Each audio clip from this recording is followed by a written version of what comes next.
नमस्कार दोस्तों, मैं लखन आपका स्वागत करता हूं मेरे YouTube चैनल पर।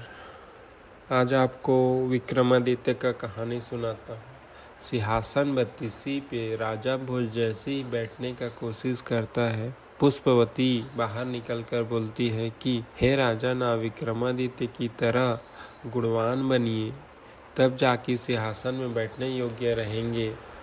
चलो राजन, आपको एक विक्रमादित्य की कहानी सुनाती हूँ।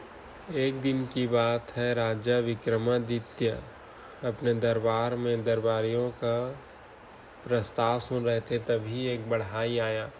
वह काठ के घोड़े लाया था।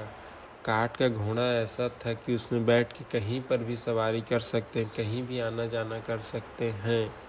तभी राजा विक्रमादित्य को दीवान को बोलकर 1,00,000 स्वर्ण मुद्रा बढ़ाई को देने को बोला, लेकिन दीवान को कुछ अटपटा लगा। वह बोला कि काठ के घोड़े के लिए 1,00,000 स्वर्ण मुद्रा देना अच्छा नहीं है। तब विक्रमादित्य बोले कि 2,00,000 रुपए दे दो। उसके बाद दीवान कुछ नहीं बोलते हैं और बढ़ाई को 2,00,000 स्वर्ण मुद्रा दे देते हैं। पर जाते जाते बढ़ाई यह बोल के जाता है कि राजा साहब, आप इस काठ के घोड़े को जहाँ चाहे वहाँ जा सकते हैं, लेकिन इसको कोड़े नहीं मारना है, कोड़े नहीं मारना है।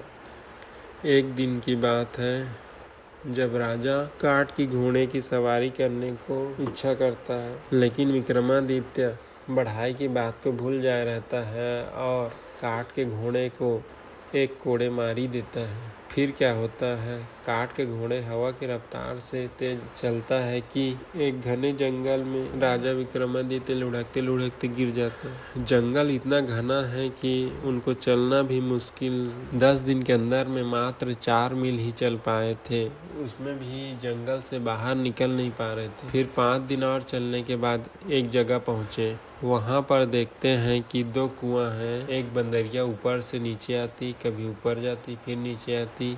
वहीं पर शाम होने पर एक तपस्वी आते हैं और एक कुएं का पानी उस बंदरिया पर छिड़क देता है।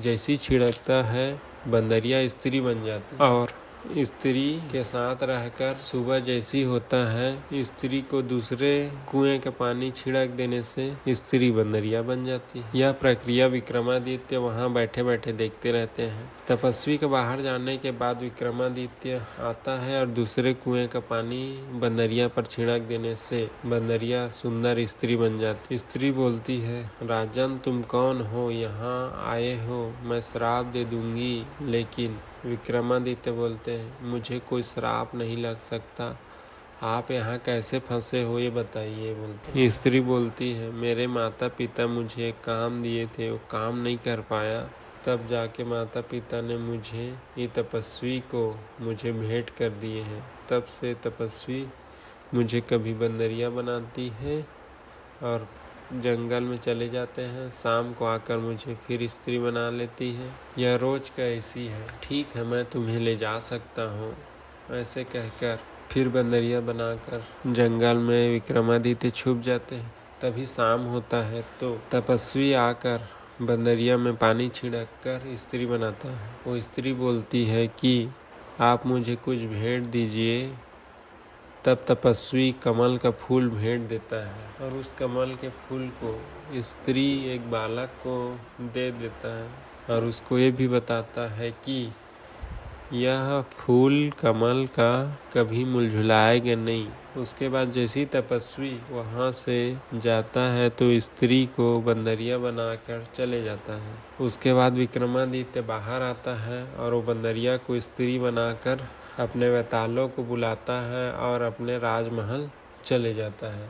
एक दिन फिर वो बालक के पास कमल का फूल, लाल रत्न, हर दिन एक एक रत्न देते देते बहुत सारा रत्न हो जाता है। उसके पिताजी बाजार में वो रत्न बेचने चले जाता है। इतने प्यारे और इतने अमूल्य रत्न को देखकर नगर के कोतवाल उस बच्चे के पिता को राजा के पास ले जाते हैं। राजा बोलता है, यह रत्न तुम्हारे पास कहाँ से आया? तब वह बताता है कि मेरे बच्चे को एक स्त्री ने कमल का फूल दिया है उसी से लाल रत्न निकलता है। तब राजा विक्रमादित्य समझ जाता है कि यह लाल रत्न उसी स्त्री ने कमल का फूल दिया था, उसी से लाल रत्न निकल रहा है। तब उस बच्चे के पिता को माफ करके छोड़ देता है। तो आप इस कहानी से क्या सीखे राजन? ऐसे थे हमारे विक्रमादित्य। ऐसे कहकर राजा भोज को एक दिन और रोक लेता है। राजा भोज झल्ला कर वहाँ से चले जाते हैं। आज नहीं तो कल तो इस सिंहासन बत्तीसी में ज़रूर बैठूंगा कहकर। तो धन्यवाद दोस्तों। आपको ये कैसे लगा कमेंट करके ज़रूर बताएं।